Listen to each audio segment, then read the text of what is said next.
Espero que lo que hablemos en el transcurso de esta charla os resulte interesante. Voy a empezar recordando tres historias. Nos trasladamos a 1984 a la ciudad india de Bhopal.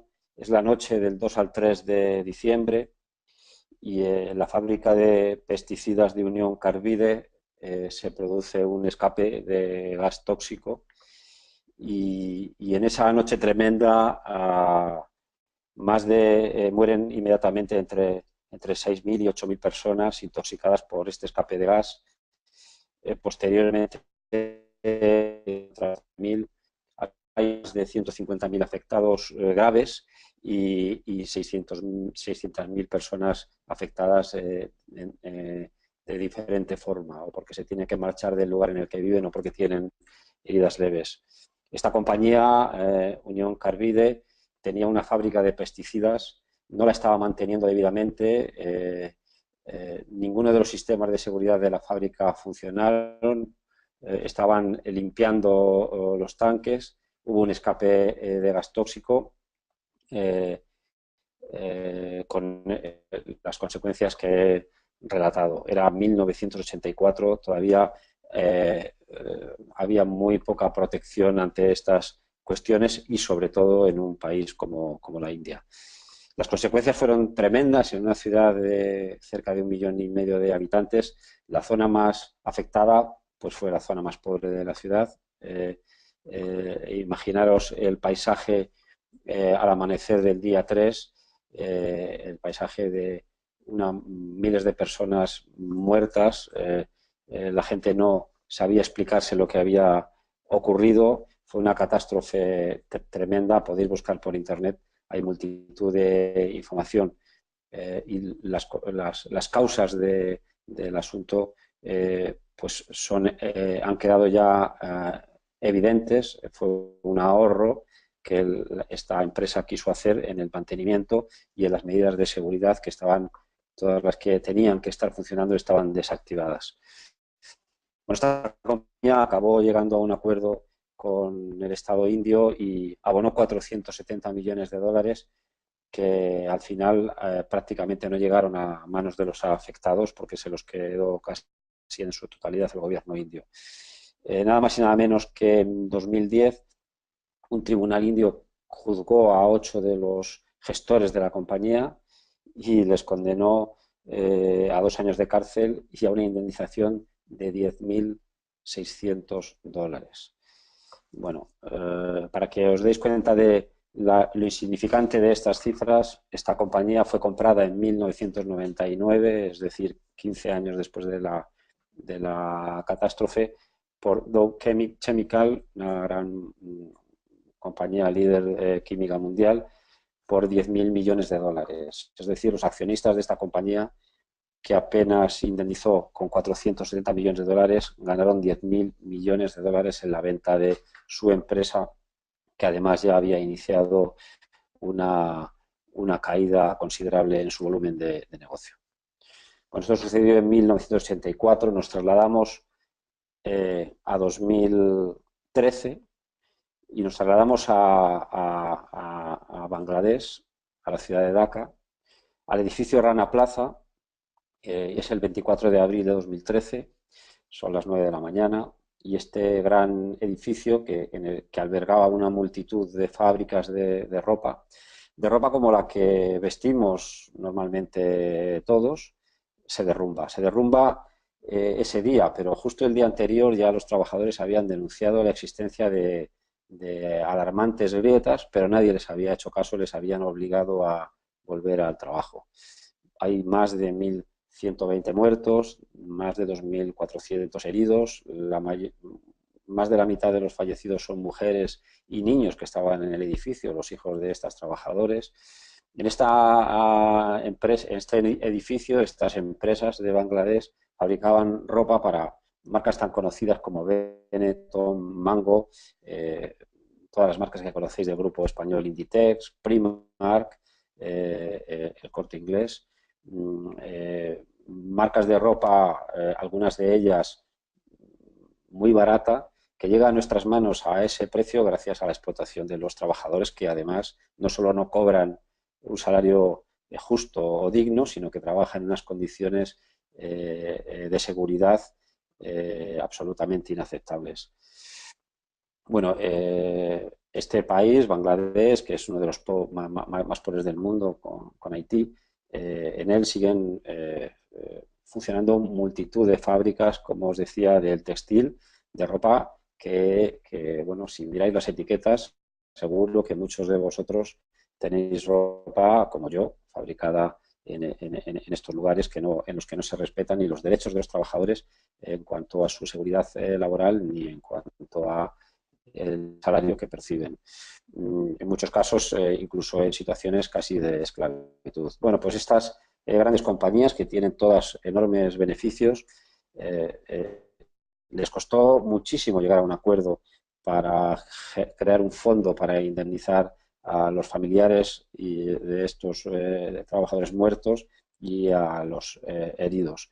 Hasta tal punto llega su cinismo que sí, juntaron un fondo de 30 millones de dólares, pero es muy significativo ver como una de las compañías que más dinero dio, que es Inditex, apenas dio 1,63 millones de dólares, le sigue Benetton con 1,1 y curiosamente de esos 30 millones de dólares, más del 50%, en concreto 16 millones, los puso el sindicato norteamericano del metal. O sea, es decir, un único sindicato por solidaridad puso más dinero que todas las marcas de ropa que sí estaban fabricando ropa en ese edificio juntas.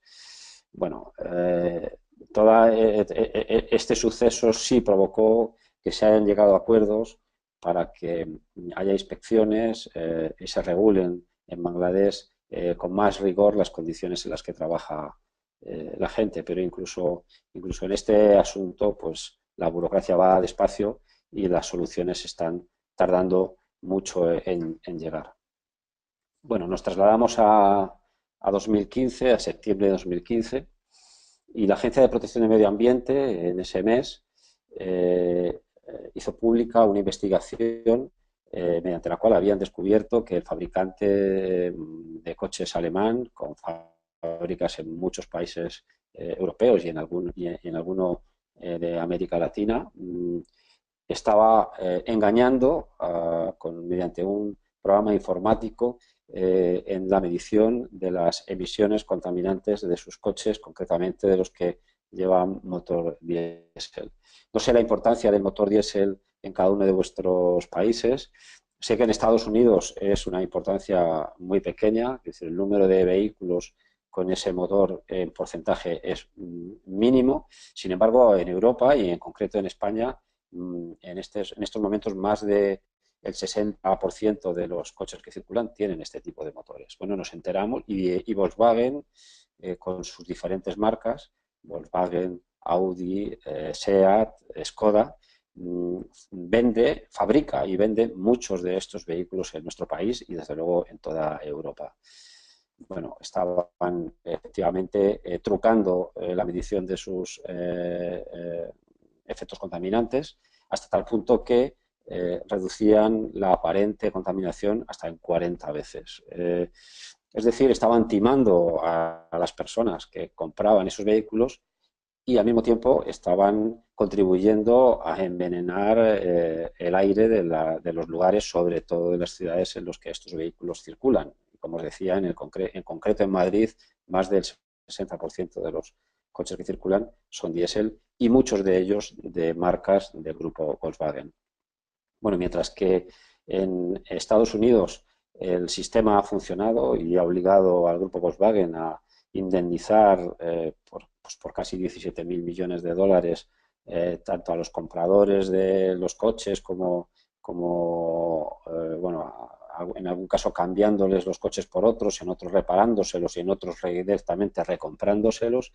En Europa, muy recientemente, apenas hace unos días, la Comisión Europea ha advertido a 6 países, en concreto a España, a Alemania, a Luxemburgo, a Reino Unido, a República Checa, a Grecia y a Lituania, que tienen que hacer algo, porque ninguno de estos países ha hecho prácticamente nada, no ha sancionado al grupo Volkswagen, obviamente por intereses económico-comerciales, y estos coches siguen circulando y solo algunos consumidores que han puesto demandas individuales a esta empresa, en España en concreto, de estas demandas, solo hasta el momento ha salido una sentencia en la que condena al grupo Volkswagen.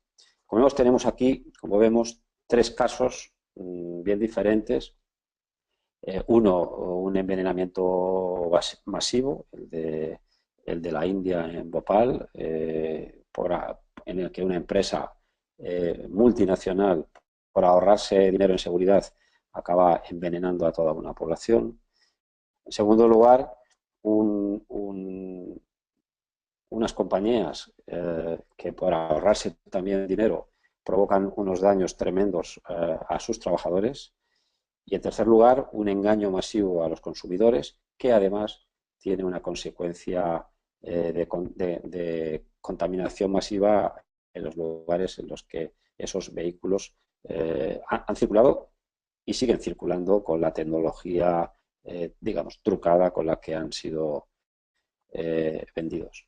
De esto es de lo que vamos a hablar hoy, ¿no? De cómo las empresas, cuál es el comportamiento de las empresas en lo que llamamos su responsabilidad social, cuál es el comportamiento de las empresas, no solo desde el punto de vista económico, cómo los periodistas podemos mirar a las empresas y podemos auditarlas, es decir, hacer nuestro trabajo, no mirando solo sus resultados económicos, bueno, que están ahí, sabemos si ganan o pierden dinero, sabemos cuánto ganan, cuánto pierden, si cotizan en bolsa tenemos mucha más información de esas empresas, incluso podemos llegar a saber lo que ganan sus gestores. Eso es importante. Las secciones de economía de los periódicos han puesto su mirada siempre en esos datos. Pero hoy hay que poner la mirada en muchas otras cuestiones. Los periodistas tenemos la obligación de conocer cómo medir si esas empresas tienen un comportamiento medioambiental respetuoso, pero también si tienen un comportamiento social con respecto a sus trabajadores, con respecto al entorno en el que están situadas, no solo legal, sino éticamente sostenible. Creo que los periodistas estamos obligados a formarnos también para poder saber interpretar estas cuestiones. Bueno, yo es lo que estoy intentando desde hace tiempo y espero poder transmitiros toda la información que he ido recogiendo.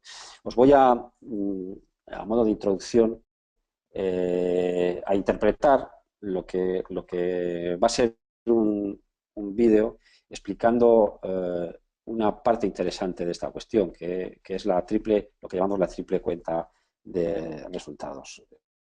Voy a teatralizar de alguna manera. Voy a ello. Gestión empresarial, medio ambiente, cuenta de resultados, responsabilidad social, escuelas de negocios.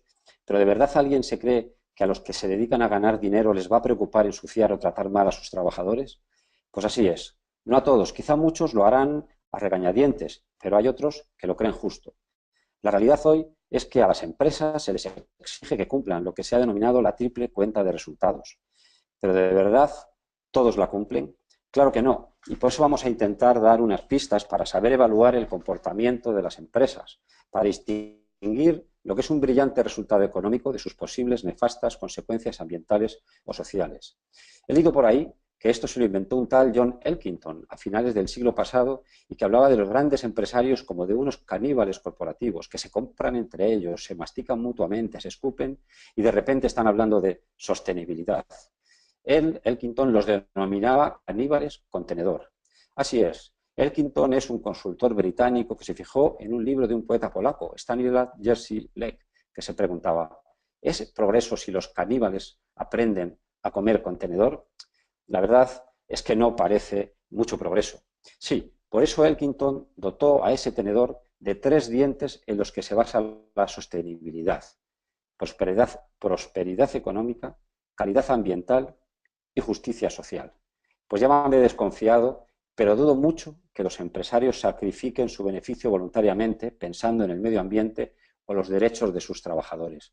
Ya estamos en pleno siglo XXI y no parece que las cosas vayan por ese camino. Haces bien en ser crítico y un poco desconfiado. De eso se trata cuando hablamos de periodismo, de escuchar, Sí, pero siempre comprobar. Por eso es importante comprender que las actividades empresariales tienen que ganarse su legitimidad respondiendo a las expectativas de la sociedad. A eso se le llama responsabilidad social corporativa. Y referencia a unas exigencias mínimas que te voy a leer porque son muy importantes. La primera, los derechos humanos. La segunda, las prácticas de trabajo y empleo, la formación, la diversidad, la igualdad de género y la seguridad, la salud y el bienestar de los trabajadores. La tercera, las cuestiones ambientales, la biodiversidad, el cambio climático, el uso eficiente de los recursos, la gestión ambiental responsable, la evaluación del ciclo de vida y la prevención de la contaminación. La cuarta, la lucha contra el fraude y la corrupción. La quinta, la participación de las comunidades locales y el desarrollo. La sexta, la integración de las personas con discapacidad. La séptima, los intereses de los consumidores, incluida la intimidad. La octava, la promoción de la responsabilidad ambiental y social en la cadena de suministro. La novena, la divulgación de información no financiera, la transparencia. La décima, el voluntariado corporativo. Y la decimoprimera, los 3 principios de buena gobernanza fiscal en las relaciones entre los Estados: transparencia, intercambio de información y competencia leal en materia fiscal. Vaya, todo eso es interesante y necesario, pero ¿de verdad crees que estamos preparados para que se cumpla? Si tenemos hoy a Donald Trump al mando de la mayor empresa de la Tierra, pues aunque no te lo creas, desde hace bastantes años la mayoría de las grandes compañías se han sometido a diversos protocolos internacionales o locales que les obligan al cumplimiento de estas cuestiones. Y hay un pacto mundial impulsado por Naciones Unidas en 1999 que recogía las recomendaciones de la Cumbre de la Tierra del 92 sobre la dimensión social de la globalización y que ya ha sido firmado por más de 13.000 entidades y 145 países. Sí, ya lo he leído. También todo lo relativo a estándares y sistemas de certificación. Un lío de siglas que tenemos la obligación de descifrar, pero que se resume en las 3 P's: Profit, People and Planet. La Tierra, las personas y los beneficios. Bueno, este diálogo explica un poco, como os decía, lo que es la triple cuenta de resultados, que ya es una obligación de la que las empresas no se pueden desprender. Hoy en día no es comprensible, no es aceptable, no es éticamente sostenible ninguna compañía, por mucho dinero que gane, por muchos beneficios que tenga, que no justifique su comportamiento tanto en los ámbitos medioambientales como en los ámbitos del respeto de los derechos de los trabajadores y de los derechos humanos de las personas. Bueno, yo sé que probablemente desde Europa es más sencillo hablar de esto. Sé que en América Latina, no en todos los países es tan fácil sostener esta situación, sostener estos estándares. Pero yo creo que precisamente una de las obligaciones, o si para algo sirve nuestro oficio, si para algo sirve el oficio de los periodistas, es probablemente para intentar hacer una auditoría de cómo funcionan cada una de las compañías que trabajan en nuestros países. Muy especialmente porque tienen un enorme poder financiero las compañías multinacionales, que en muchos casos reciben además un tratamiento preferente por parte de los gobiernos, por parte de las autoridades para instalarse en cada uno de los lugares, pues porque efectivamente dan trabajo, llevan en algunas oportunidades nuevas tecnologías a las zonas en las que se instalan, o aportan capital. Bueno, en principio parece que pueden mejorar las condiciones de vida de las comunidades en las que se asientan. Pero la obligación del periodismo, la obligación de los periodistas es, bueno, no creerse, como decía antes en el diálogo, todo lo que nos dicen, sino tener la capacidad, tener los instrumentos, tener los conocimientos que nos permitan hacer una auditoría eficiente del trabajo de estas compañías. Bueno, para poder hacer esto os voy a resumir, yo llamo las 6 ventanas para conocer la realidad de las empresas en relación a su sostenibilidad, tanto ambiental como desde el punto de vista de los derechos humanos y el respeto a los derechos laborales de los trabajadores. Para mí la primera ventana es saber leer bien los documentos que las compañías aportan sobre su sostenibilidad. Es decir, aquellos certificados, aquellos informes que las propias compañías hacen públicos de manera voluntaria, o en algunos casos obligatoria y en otros voluntaria, sobre, pues, por ejemplo, sobre los contaminantes que producen. Lo importante es saber si las compañías son sinceras. Y hay un ejemplo que nos puede servir para conocer el grado de sinceridad de una compañía. Por ejemplo, todo lo que tiene con el cambio climático. Las empresas reportan sus emisiones de CO2, esto es algo obligatorio, pero si miramos con detenimiento los informes que nos facilitan, no suelen incluir la parte absolutamente obligatoria, que son las emisiones que ellas mismas producen, pero no suelen incluir el impacto de las emisiones generadas por la movilidad inducida por su actividad, tanto urbana como metropolitana. ¿Qué quiere decir esto? Pues la movilidad que se produce, pues, por los suministradores que llevan material a esa fábrica o a esa compañía, o la de los clientes que van a recoger el producto fabricado terminado. Y al final es un impacto que puede ser de diversos tipos, que también hay que tener en cuenta, que es medible y que en este caso no es obligatorio que la compañía lo haga público, pero se lo podemos exigir. Si nos lo niega, podemos sospechar que su grado de sinceridad no es muy alto. Una segunda ventana es la obligación que tenemos de fiarnos de los datos que nos facilita la empresa, sino de consultar a otras partes interesadas, que pueden ser los empleados de esa compañía, que pueden aportar información muy interesante y complementaria, los vecinos del lugar en el que esa compañía, esa empresa, del tipo que sea, opera, tiene su sede o tiene su lugar de trabajo, las organizaciones no gubernamentales relacionadas con el ámbito de actuación de esa empresa. Es muy interesante saber qué consideración tienen hacia esa compañía. Las cadenas de valor, es decir, tanto proveedores como clientes, pueden aportar información sobre el comportamiento de esa empresa.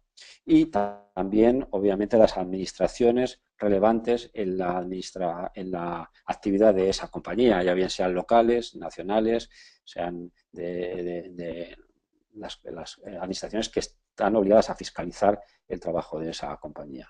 La tercera ventana en la que tenemos que poner la mirada a los periodistas son las sanciones. Hay que revisar qué sanciones, si las tiene esa compañía, qué tipo de sanciones, si son administrativas, penales, laborales, fiscales, medioambientales, pero no solo las sanciones, también si tiene algún tipo de expediente abierto, aunque no se haya finalizado, o incluso si le abrieron alguno y no finalizó en sanción por algún motivo. También es interesante conocer eso.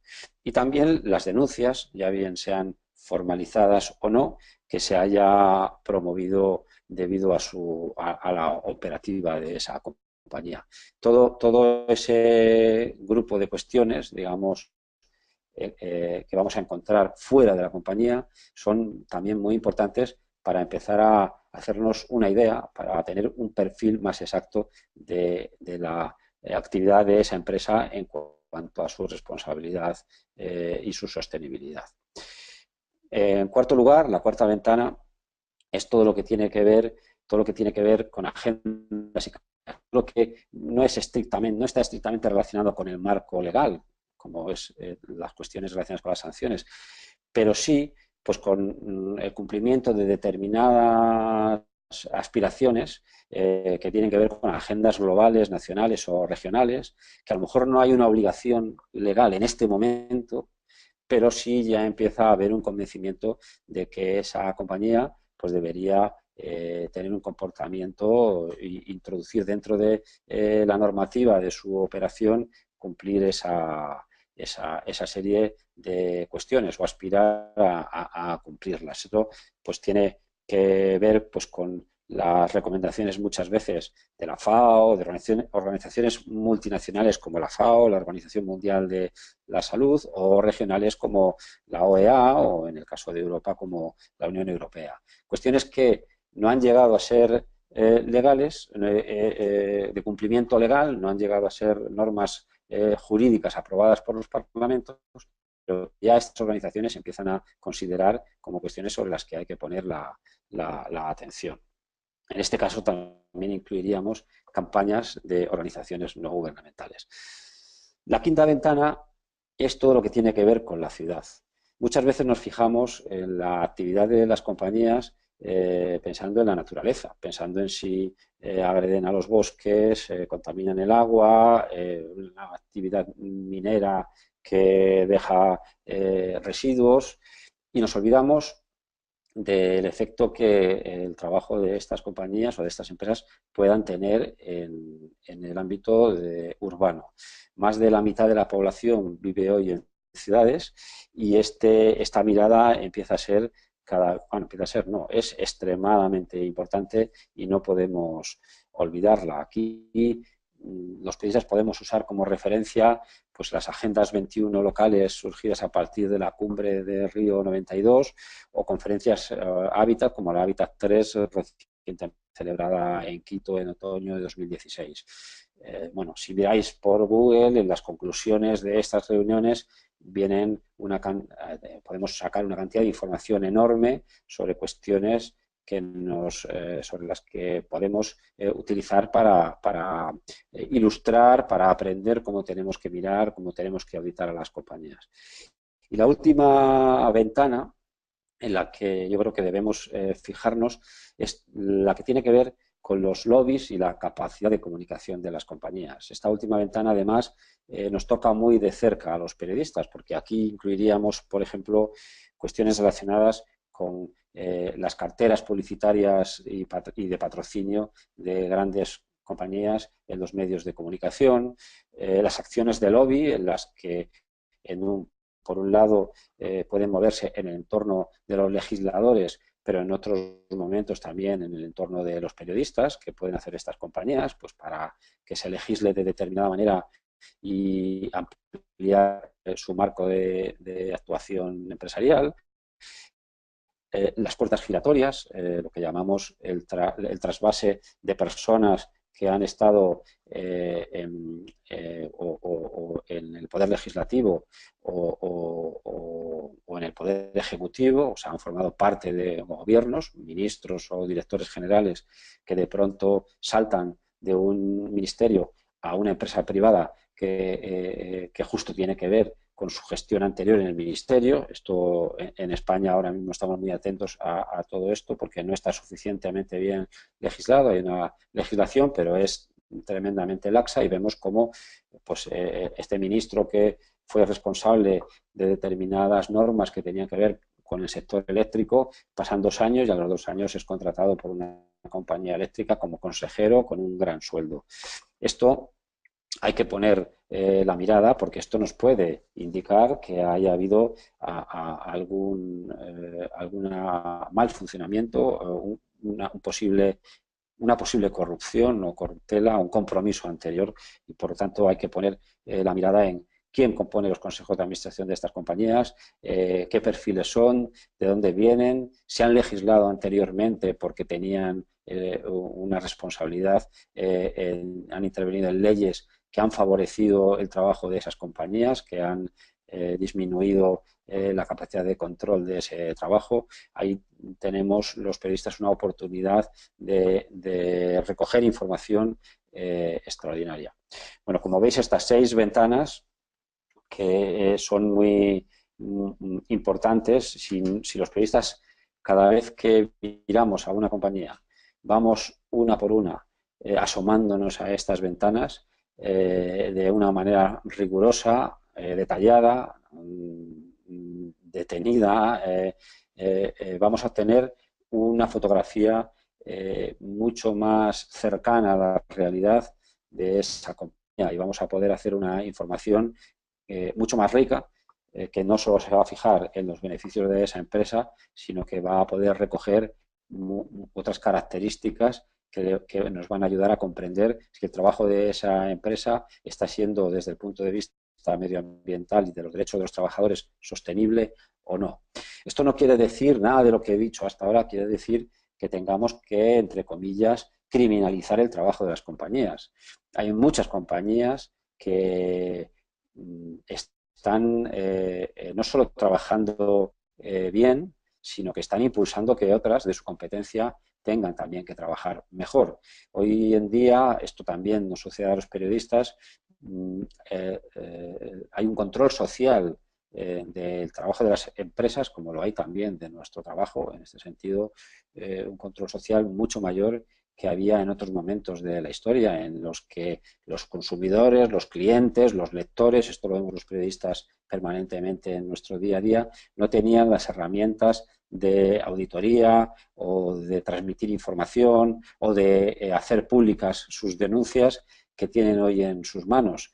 Hoy en día para una compañía es muy difícil, ni con publicidad ni con comunicación, tapar un escándalo. Es muy rápido ese escándalo, ese timo llega al oído de los consumidores. Sin embargo, a pesar de eso, vemos cómo hay cuestiones que, porque son complejas técnicamente, como es el software este que Volkswagen instalaba en todos los motores de sus automóviles, que curiosamente, a pesar de que Estados Unidos es el lugar en el que menos coches diésel y menos coches Volkswagen probablemente se vende en el mundo, digamos, desarrollado, pues tiene que ser en Estados Unidos, que supuestamente es donde menos les debería haber preocupado el asunto, donde probablemente porque tienen menos intereses descubren de manera más o menos casual que puede estar pasando algo raro con ese software que, como sabéis, estaba destinado a entrar en funcionamiento justo cuando alguien estaba haciendo una prueba de si ese motor estaba contaminando más de lo debido o no. En ese momento se activaba el software y ese motor no contaminaba. En el momento en que la prueba finalizaba, ese motor funcionaba a pleno rendimiento en cuanto a su contaminación y superaba ampliamente los límites legales. O sea, es un engaño extremadamente sofisticado, que obviamente solo se puede hacer desde una planificación empresarial, es decir, desde las alturas de esa compañía, para eludir los controles, para poder optimizar sus cadenas de montaje de motores y sin tener que cambiar la tecnología que probablemente pues les será económicamente costoso. Bueno, toda esta historia, por supuesto, es en realidad mucho más compleja. En una charla de este tipo, pues probablemente es difícil profundizar a los detalles porque estamos hablando de algo muy técnico, pero sin embargo los periodistas tenemos hoy, como decía antes, muchas herramientas para llegar a los documentos que nos ayudan a comprender cómo usar estas 6 ventanas que os he descrito. Hay también bueno, pues muchas ONGs que están trabajando en los diferentes sectores. Pues hablábamos antes de un tema importante como es el del textil. Bueno, en cada uno de vuestros países veis que hay una serie de cadenas de tiendas de ropa relativamente barata, dependiendo del mercado es más barata o menos, pero hay algunas cadenas, como puede ser Primark, que es extremadamente barata en comparación con el resto. Compramos ahí prendas a un precio que nos parece increíble y bueno, pues hay que reflexionar sobre cómo está fabricada esa ropa y probablemente los periodistas podemos colaborar a que el consumidor tenga toda la información para que al menos pueda tomar sus decisiones de compra, bueno, sabiendo lo que está comprando, cómo se ha fabricado eso. Yo creo que además esa información es una presión que las compañías tienen en cuenta para, bueno, para establecer sistemas de control. Las compañías ganan mucho dinero y de alguna forma están obligadas, aparte de ese dinero, dedicarlo a bueno, a que esos trabajadores trabajen de una manera más segura, reciban un salario más justo y puedan, de alguna manera, bueno, pues tener una vida más digna. Y yo creo que en esa cadena el periodismo es fundamental. Si algo da sentido a nuestro trabajo o algo puede dar sentido a nuestro trabajo es, bueno, el control de los poderes, el control de las empresas. Las empresas son un poder muy importante y yo creo que cuando en este momento en el que de alguna forma todo el tsunami digital nos ha colocado en un lugar complicado, este es un trabajo que puede reivindicar mucho la necesidad del periodismo de calidad, del periodismo ejercido con rigor. Bueno, me gustaría no seguir hablando y me gustaría que abrir a partir de ahora un momento, unos minutos para que podamos dialogar. Vale, Mercindo. Bueno, por acá nos preguntan qué referencias bibliográficas o cibergráficas de pronto podrías darle tú a las personas que están interesadas en conocer un poco más acerca del periodismo empresarial. Bueno, aportaremos, esto yo creo que es mejor darlo, os pasaré un Vale. correo para que lo distribuyáis a los que les interesan con referencias bibliográficas. Yo os invito a que leáis dos libros que están editados en castellano. Este es un libro, esto es la Biblia.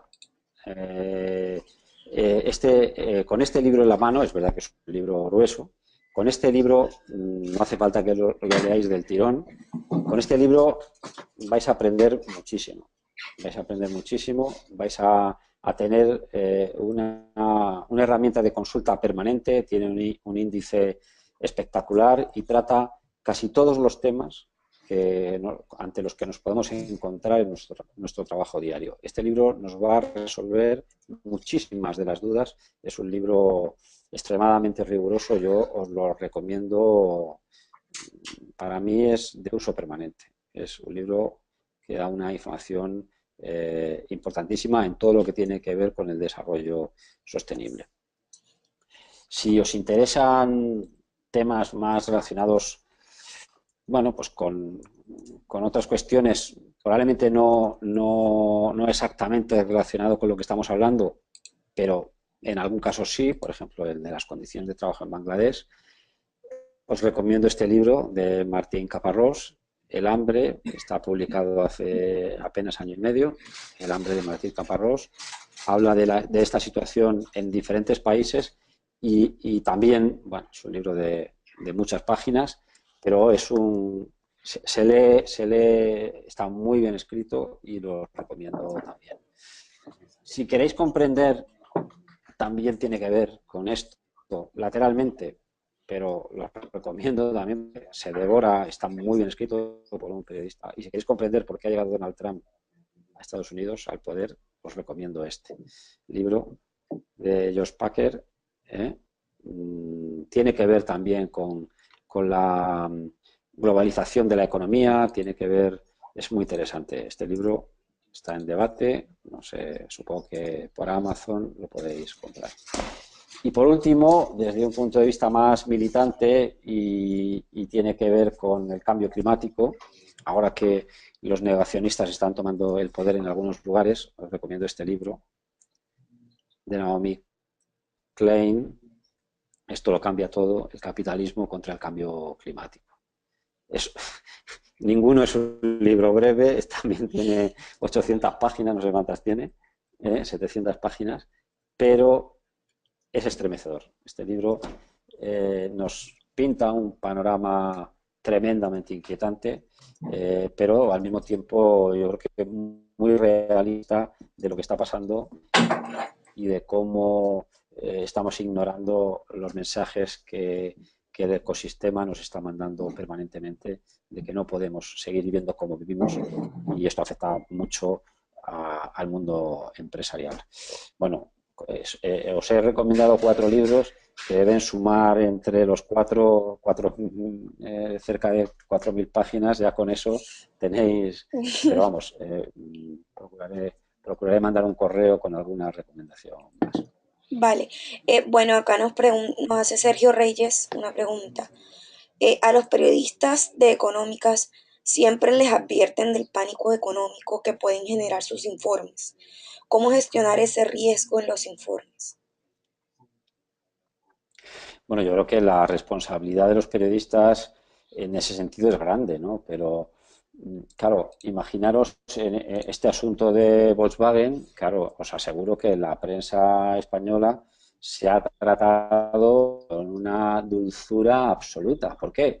Porque la empresa Volkswagen, que como os decía, en España es Volkswagen, Audi, Skoda, SEAT, son cuatro marcas. La suma de la publicidad de estas cuatro marcas en unos medios informativos que están atravesando una crisis brutal debido a múltiples cuestiones, pues es casi vital. El mundo del motor, el mundo del automóvil es uno de los grandes anunciantes hoy en día de los periódicos tradicionales. Imaginaros con la delicadeza que se ha tratado ese asunto.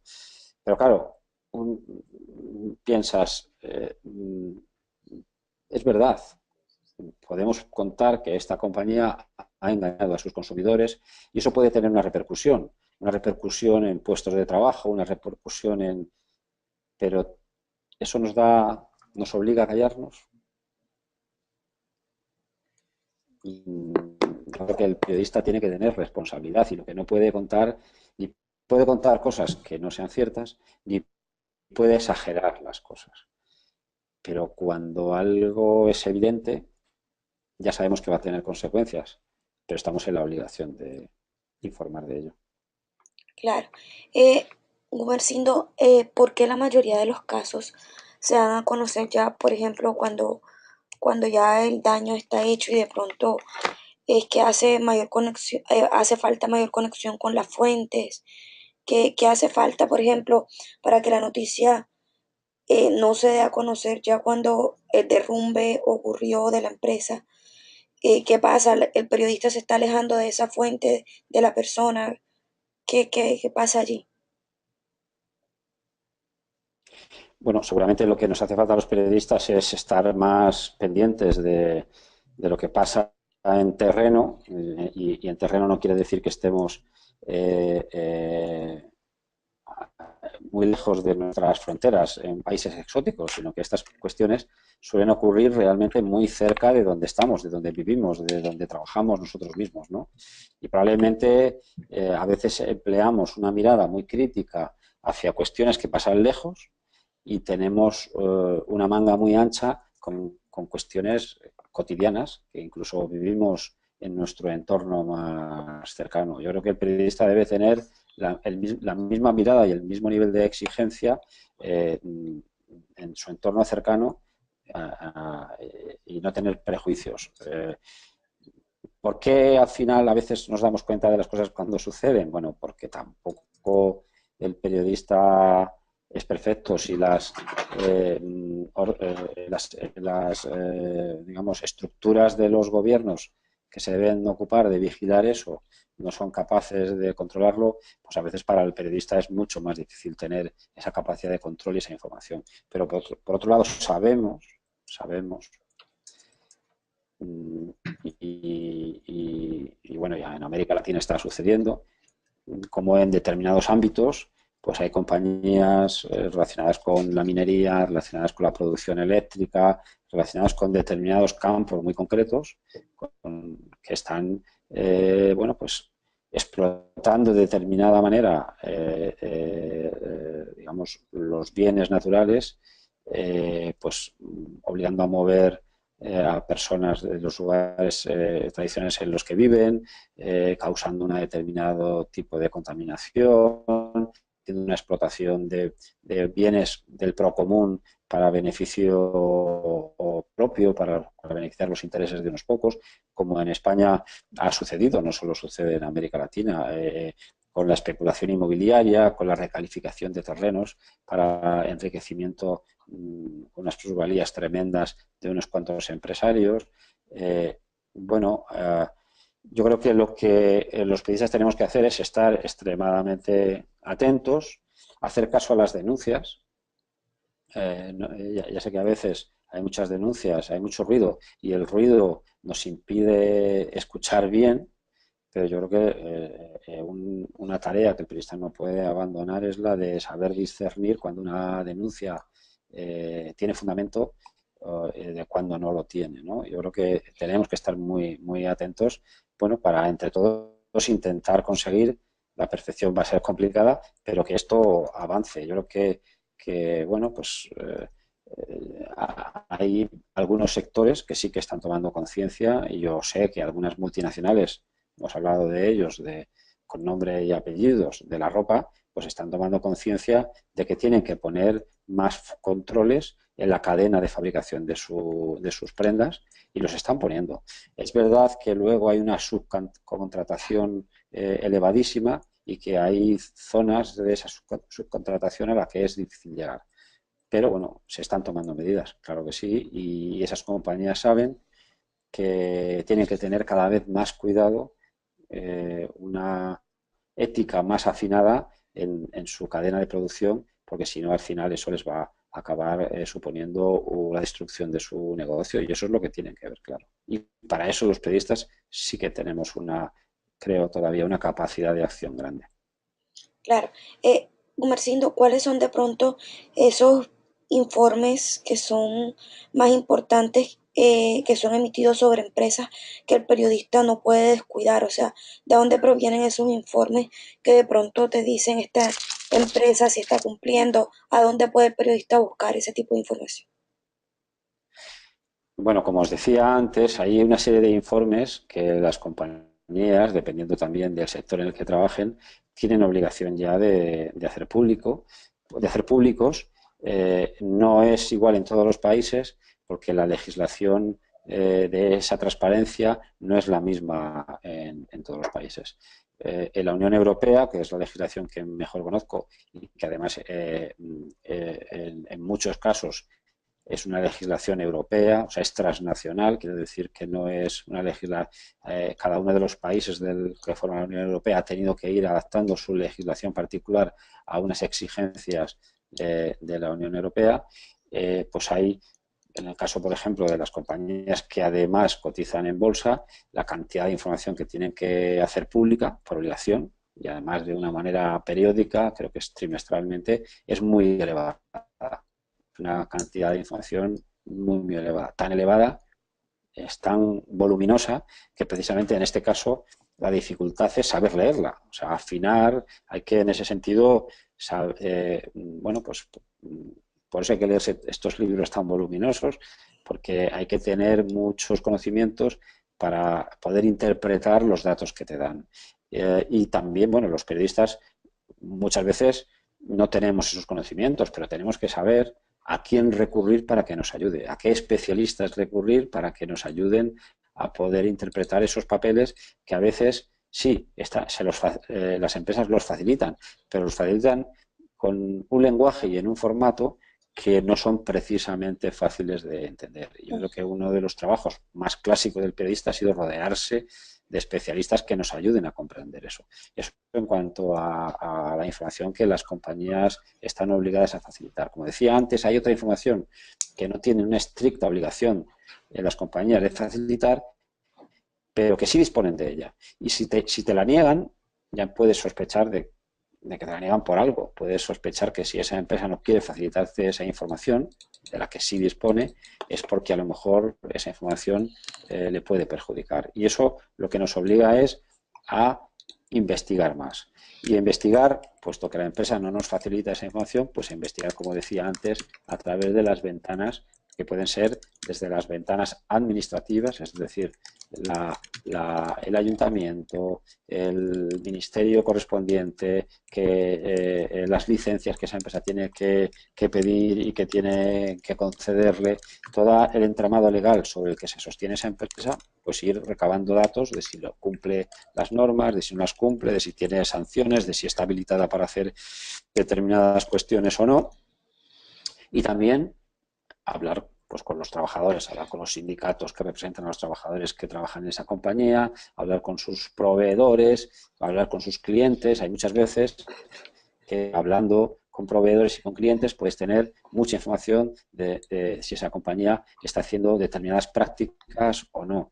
Por ejemplo, en España, pues grandes compañías de distribución de venta al detalle de alimentos, que hay algunas cadenas con un enorme poder, pues tienen tanto poder de compra sobre el mercado que tiran abajo los precios, pues, en origen de determinados productos, que, bueno, que están haciendo una especie de, a veces también de dumping, para competir, rebajar determinado producto por debajo de su precio en realidad de fabricación. Bueno, hay también que hablar con los consumidores, con organizaciones de consumidores que nos pueden dar información, es decir, clientes, consumidores, toda la cadena, con los vecinos de determinada compañía para saber cómo se comporta localmente.